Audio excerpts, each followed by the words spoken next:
Hello, hello, hello. Chelsea here.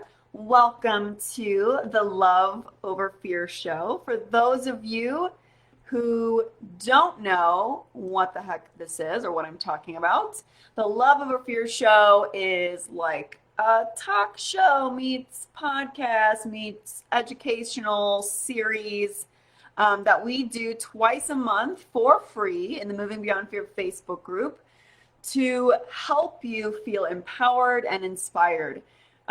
Basically, there's two driving forces for all things that we as humans do, and that's love or fear. And we know that you can deeply love and care for your partner and have all this fear at the same time.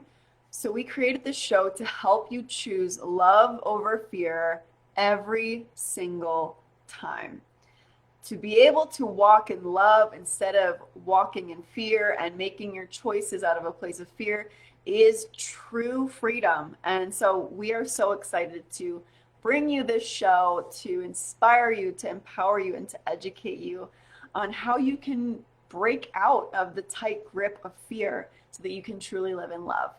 I am so excited about today's episode. I'm sure it might be kind of a catchy title, Ditch the Good Girl Story. I'm going to be talking about how always needing to be the good girl, the good boy, the rule follower is perpetuating your relationship anxiety, is actually harming your relationship. So let's get right into it. And if you're here with me live, say hello. You can interact. I love having that interaction. Lets me know that you are here with me. So let's get into it. So essentially, we all have many parts of ourselves, and these parts of us all serve necessary purposes. And there's this one part that I want to highlight today, and that is, of course, the good girl, the rule follower, the good boy, the one that always needs to do things right and be good and be seen as good.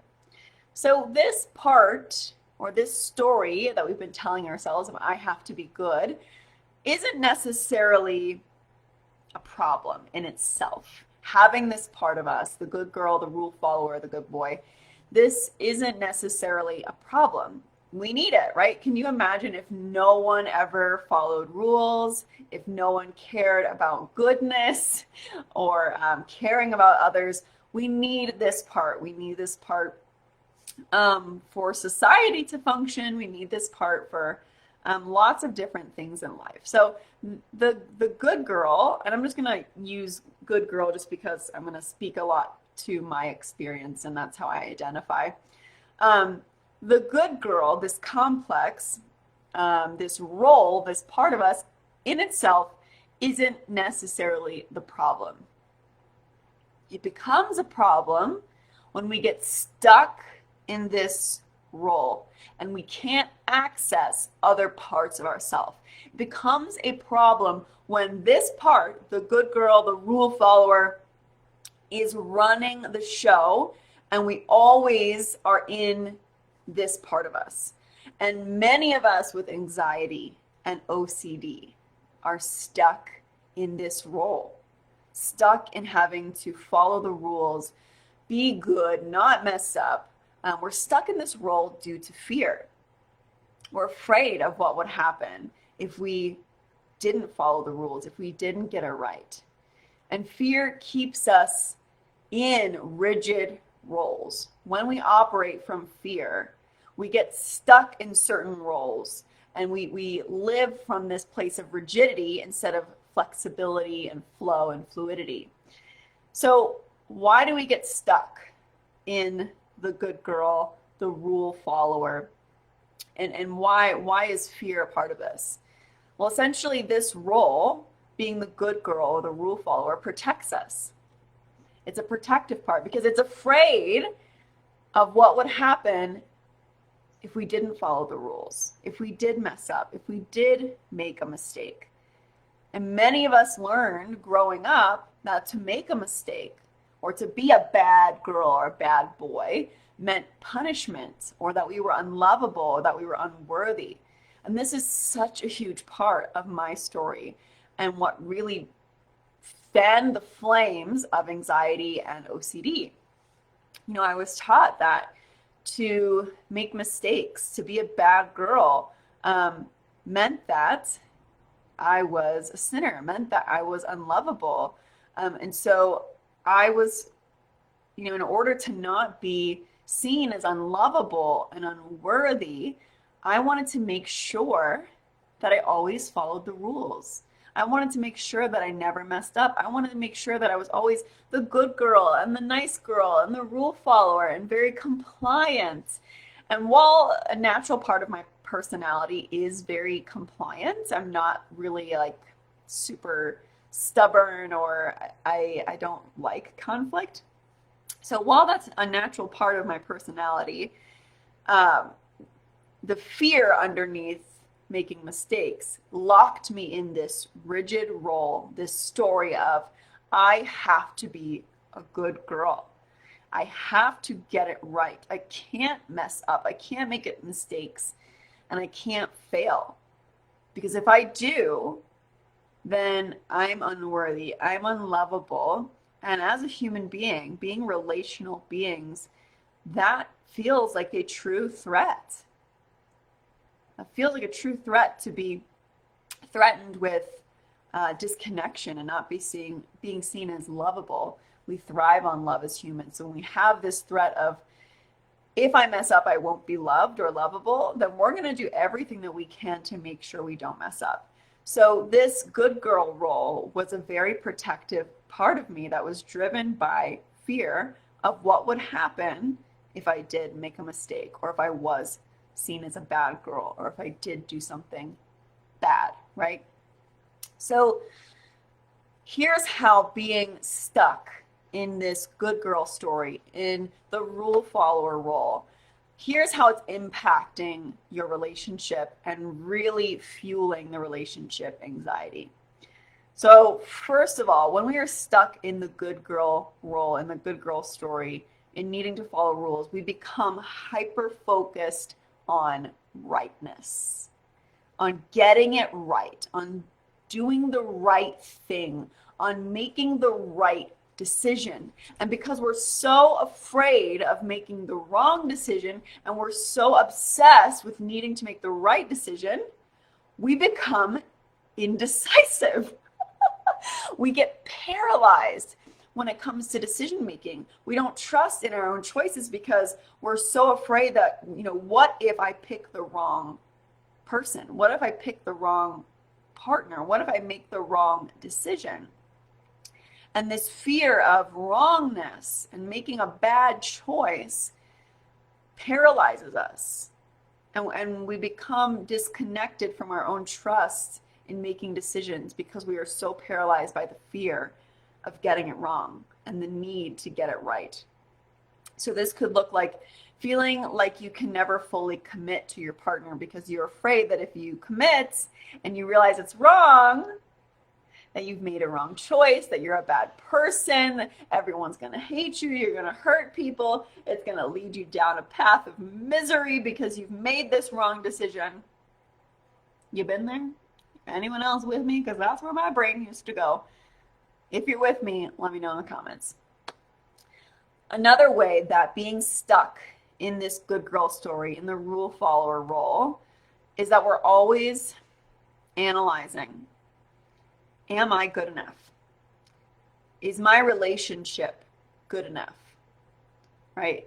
If my relationship is good enough, then I'm good. If I've made a good enough decision, if I have an attractive enough partner, if I have a smart enough partner, if I have a, funny enough partner, that means I'm good. My partner's perceived worthiness equals my worthiness. And we're always looking at our partner through this lens of, are they good enough? Are they good enough? Are they good enough? Is there anything about them that's not perfect, that's not good enough? Because if they're not good enough and I have chosen them, then that means I'm not good enough and I've made a bad decision. Woo!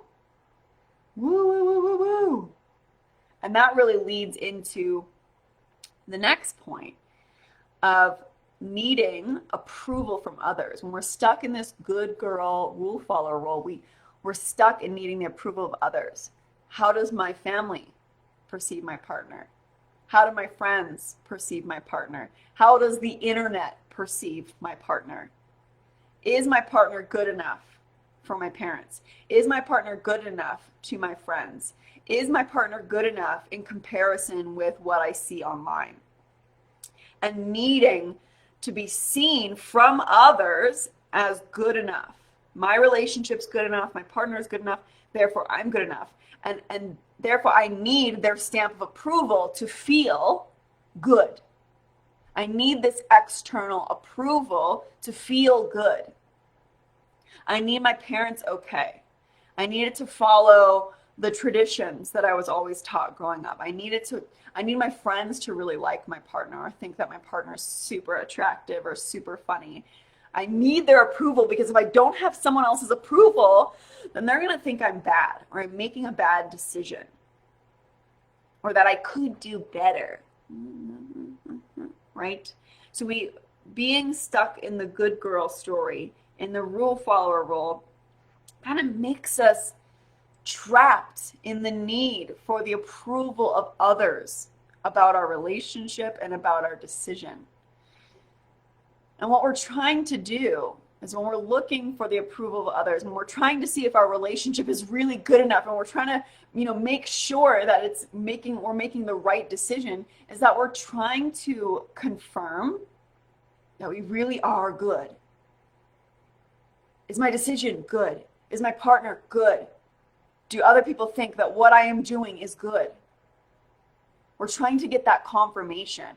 We're trying to get that certainty. We're trying to get it from outside of ourselves. We're trying to logically measure up if our relationship is good enough, if our decision is good enough, and therefore if we are good enough. So if you're trying to meet this "am I good enough" question, am I good? Please, am I good? Is what I'm doing good? If we're trying to meet this with certainty that you are good, that your relationship's good, that your partner's good, that your decision is right, that you're, perfectly following God's path, that you're perfectly following the rules, if we're trying to find certainty about that, it's not going to work. It's a fundamentally unanswerable question. Am I good enough? Am I good? Is my relationship good enough? It's fundamentally unanswerable. We can't answer that with logic, because how do you quantify and measure good enoughness and perfection? How do you measure that your partner or your relationship is good enough? So the more and more we try to get confirmation or certainty around our goodness, the more anxiety it's creating, because it's never going to be enough. And it's not about being able to answer that question with certainty, because this is really an emotional thing going on here. This is really an emotional thing going on here. When we are stuck in this need to be good and good enough and do things right and get things perfect and have the perfect partner, there are emotions driving this process. So the more we try to make sure and logically reason that we are good enough, oh gosh, please someone tell me that I'm doing the right thing, it just becomes this wild goose chase. So I want you to ask yourself, what would be so bad about not being good? What would be so bad about doing the wrong thing? We're gonna get underneath this, understand why we have this need, this compulsive need to get things right, to be good, to follow the rules, to not mess up, to not fail, to not be disapproved of by others. What would be so bad about not being good? What would be so bad about doing the wrong thing? What would I feel? That's the question we need to ask ourselves. What would be so bad about that? What would I feel if I made the wrong decision, or if my parents didn't approve, or if my relationship didn't look good enough in the eyes of Instagram, what would I feel? If I wasn't seen as good. And often underneath this is shame. This need to be good all the time, to be seen as good and to do the right, perfect thing is often rooted in shame. We have to begin to ask ourselves, what am I avoiding by trying to prove that I am good and right and have the best partner and make all the perfect decisions? What am I avoiding by trying to prove to myself and to other people that? Whew, that's a deep question. We're often avoiding feelings of shame and unworthiness. We're so afraid of someone seeing us as unworthy or feeling unworthy, often because we've experienced that before in the past. And so we've developed this good girl role to avoid that. So now we got to go into it. What would I feel? What am I avoiding by trying to prove that I'm making the right decision? That everyone approves of my relationship, that my relationship's good enough, that I have the hottest partner and the most attractive person I've ever dated in my life. What are we avoiding by trying to prove that? Ooh, is it shame? Is it unworthiness? Is it sadness? Yeah. That's where we need to go. So instead of asking ourselves, how can I be good? Or how can I know that I'm good, or that my decision is good enough or right, or that my partner is good enough or right enough? We got to flip the question. Because we're never going to be able to have this solid proof that we are perfect and that our choice is perfect and right. Life is too damn messy for that. So flip the question from, how do I know this is good enough and this is right and that I'm good, from this frantic, fearful energy. Flip the question and ask, what would be so damn terrible about being bad? I'm going to invite some of the drama. I was a theater kid in musical theater, so I've definitely got the drama. What if I did pick the wrong partner? What if I didn't make perfect choices? So what if I'm settling? No. So what if my partner is a 7 out of 10 instead of a 10 out of 10? So what if my partner isn't the smartest person in the room? What if I married someone that makes corny jokes? Ask yourself these questions. What would it mean about me if I didn't make the right choice? If I didn't pick the perfect partner that my family and my friends and the internet adored? What would that mean about me if I didn't make the right choice? I've got to unpack the layers around this. And for me, I had this obsession with picking the right partner. Of course, it was driven by fear, driven by this good girl story. For me, it was like, okay, if I pick the wrong partner and I'm in the wrong relationship and I marry them and I make that commitment, then I'm going to get a divorce. If I get a divorce, I'm a bad person. If I'm a bad person, God won't love me. And if God doesn't love me, then he's going to reject me. And if he's going to reject me, then I'm going to hell. And then I'm worthy of hell and deserving of hell because I didn't follow the rules and I strayed from the path and I'm settling and I'm miserable for the rest of my life and I'm pretty much deserving to just burn in eternity forever. Whoa. That got real deep. There's layers to this stuff. There's layers to this need to always get things right and always be seen as good and good enough. And for me, that's what was underneath all that, of this need to prove my worthiness through my choice in partner, through never making a mistake, through avoiding the possibility of ever getting a divorce, and how to make sure that I don't do that because that's the worst thing you could ever do. And it's a scarlet letter that you wear on you for the rest of your life. You hear and feel the judgment and the shame and the guilt that is around that kind of belief system that we internalize. And no wonder why we become stuck and rigid in the good girl story, in the rule follower. So how do we break out of this rigid role that's run by fear and shame and unworthiness? We know we can't prove with certainty that we're good enough or that we're making the right choice. We can't prove that. Life's too messy for that. How do you measure rightness and goodness and perfection and best? Like, how do you even measure that?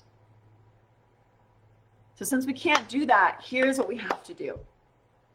Here's how we break out of this need to always get things right. We have to embrace our inner rebel, our inner badass. When you think about a rebel, it could be a conceptual one or someone particular you think about. Rebels seem fearless. They don't care if they're going against the norm or going against the status quo, or they don't care what other people are thinking about them and their choices, right? The rebel lives authentically and isn't afraid to make mistakes, isn't afraid to take risks. The rebel is unfuckwithable. Other people might try to say, oh, stop doing that. What if that's the wrong choice? What if you're settling? What if you, and then don't fuck with them. Ooh, can you say that about yourself? That we're not afraid to make mistakes. We're not afraid that everyone doesn't approve of our partner.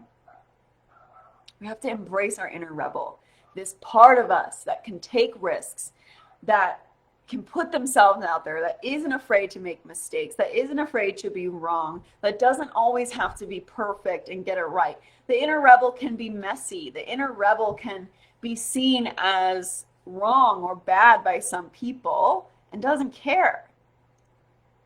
So we got to invite this part of us in. We've got to tap into this part and tune into this part. And when we do that, it's going to impact our relationship. If we know that being stuck in the rigid, rule follower, good girl role is negatively impacting our relationship, here's how embracing your inner rebel, your inner badass, impacts your relationship. So embracing your inner rebel allows you to pick your partner without the weight of making the wrong choice. And that gives you so much more freedom when you're not weighed down by the fear of being wrong or making a mistake, right? Because it's just the fear of that that's stopping us from being solid in our choice to be with our partner. So embracing the inner rebel allows you to make this choice to be with your partner with more freedom. And embracing your inner rebel allows you to go against the shoulds. The shoulds that have been placed on you. Shoulds are really like rules. Rules for worthiness. Rules for good enoughness. Rules for doing the right thing. So the inner rebel can go against the shoulds. It can go against the shoulds of your upbringing, the shoulds of the media and the culture, the shoulds from your friends. Wherever you've gotten these shoulds, the inner rebel can say, I don't need to follow that should. That should doesn't apply to me. I don't want to follow that should. My earring fell out. Can you believe it? I was just been getting so in the moment. I don't know where the back is. You know what? Rebel, one earring. We're doing it. So when you can go against the shoulds and you don't need to follow all the shoulds and making sure that your relationship fits into all the shoulds, you can more fully embrace your relationship for what it is, whether it follows the shoulds from society or family or media or not. You're not weighed down by needing to follow all of these shoulds and all of these rules. It also allows you to embrace all the feelings that come up in a relationship instead of feeling shame. In a relationship, we're going to feel things like anger or boredom or disgust.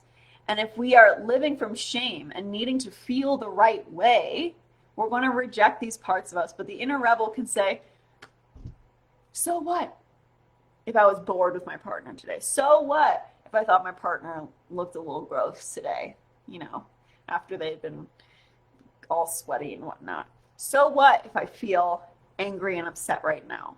So what? The inner rebel can embrace all parts and doesn't shame or push away certain emotions. Doesn't need to feel the right way and have the right feelings toward their partner. And embracing your inner rebel allows you to show up in your relationship in new ways. If you've been stuck in one rigid role, bound by fear and shame and guilt and not wanting to mess up and needing to get everything right and calculate, if this is good enough and if this is the best. If that's what you've been stuck in, when you embrace other parts of yourself, when you embrace the inner rebel, the inner rule breaker, the inner badass, that allows you to show up in your relationship in new ways. It invites more fun, more play, more passion, right? When you can be like the inner rebel, the inner badass, the inner hoe, you can be more playful with life because you don't have so much weight on your shoulders of needing to get it right all the time. You step into this new dynamic within yourself, which is going to impact the relationship. And as you access and embody these new parts of yourself and change the dynamics within you, you're 50% of the relationship. So it's going to change the dynamic in your relationship and even invite your partner to respond to you in new ways and show up in new ways. Maybe as you're more of this like feisty, unfuckwithable version of yourself, your partner's like, oh, wow, who is this? And you can be playful together, right? It invites new dynamic, more passion, more playfulness, more fun in the relationship when we can embody and embrace our inner rebel instead of always needing to be the rule follower, the good girl. Yes. So when we embrace the inner rebel, instead of only ever being the good one, the rule follower, we're creating this balance within ourselves. We can have this balance of, yes, being caring and good. I'm not saying completely throw that part away. And I think a lot of people get scared that, when they embrace their inner rebel, that they're just going to be like this horrible, reckless person. We can have the good girl, the rule follower. And we can have this part of us that is rebellious and free. And we can access these different parts of ourselves when we need them. We can embrace our shadow side that we've learned to repress and exile.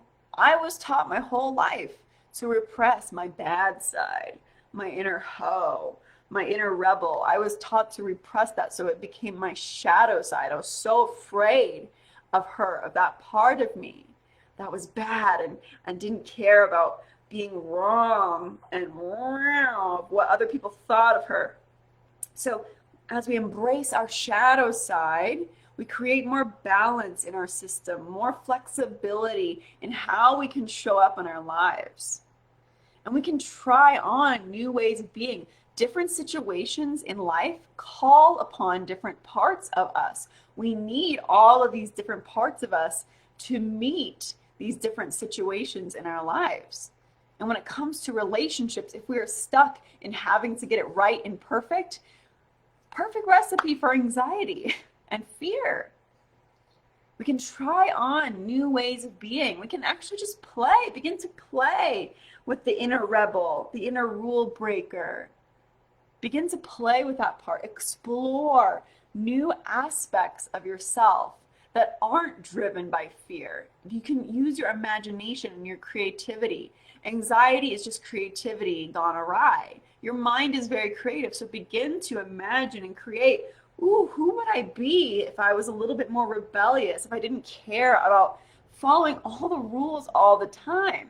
How would I stand? How would I move? How would I show up in my relationship? Begin to play with that and explore that. And this can be just for you, something that you explore on your own. Right? You don't have to suddenly be like, I'm a rebel and everyone's going to know about it. And I'm blah, blah, blah, blah. Like, you don't have to now change your whole personality. You can explore these parts of yourself just for you. But knowing how to access them and embody them and call upon them is essential. This is true integration. And this integration is being able to access all parts of you and not just have one part running the show and constantly making the decisions in your life. In some decisions, we need to say, hey, inner rebel, I need help with this one, because good girl over here is freaking out about making the wrong decision. So integration is being able to take our shadow side, our inner badass, is taking all of these parts of us and being able to access all of them. Being able to embrace the multifacetedness of your humanity. You don't have to be perfect. You don't have to get it right. You don't always have to follow the rules. You don't always have to get every single person's approval. You are a multifaceted, complex, messy human being. Embrace all aspects of you, because this will also allow you to embrace all aspects of your partner, all the imperfections of your partner, all the ways that your partner isn't perfect and good enough by societal standards or whoever's standards. Woo! I just gave a TED Talk there. That was the TED Talk version of the Love Over Fear show. So when we can embrace our inner rebel, we begin to experience integration within ourselves. Instead of living in fear and rigidity and shame, we can call upon our courageous, brave part that isn't afraid of taking risks, that isn't afraid of making mistakes, or maybe just doesn't, maybe you still feel fear, but you don't let fear dictate the decisions. So, if you have been stuck in perfectionist, good girl, rule follower, and it is making it feel impossible to commit to your relationship, then I want to invite you to apply to work with us, because this is what we do in our programs, especially in the Luscious Love Immersion. We help you embody the inner badass, your power, to break out of the shoulds, to embody imperfection, to not always need to get it right. Like, that is the core of our work, is breaking out of this rigid role that is driven by fear and shame. So if you are ready to embrace all parts of you so that you can fully step into your relationship, then apply to work with us at the link below. Oh, it is so freeing. It's so enlivening. I have so much energy running through my body. So enlivening when we can access different parts of ourselves, when we release the need to be perfect, to get it right, to have the perfect partner, and we can just embrace all that we are and embrace our relationship for what it is. It is such a freeing thing. I hope you can feel, I hope I'm conveying the energy around that, because to me, that is true freedom. When I was stuck in the good girl story, I was miserable. Yes, she's useful in my life, but when that was the only place that I operated from, I was so anxious, so afraid of making decisions. And once I embraced this inner rebel and integrated my shadow side and embraced other parts of myself, it was truly life-changing, because I was able to say, so what if Matt is the wrong person? So what if he doesn't follow all the shoulds I've been taught growing up? I was able to break the rules and feel confident in my decision. And I want that for everyone. I want everyone to experience that kind of freedom and aliveness. So seriously, go check out the link below, apply to work with us, and embrace your inner rebel, your inner badass. Like, let's freaking do this. So I'm hoping that you learned so much here today, that you're feeling inspired, you're feeling empowered. I love, love, love connecting with you and bringing you these shows. So let's just take it all in, breathe it all in. So much energy moving around my body on this topic. All right, everybody, sending you so much power and passion and oomph today. And until next time, I can't wait to see you embrace all of yourself and embrace love wholeheartedly.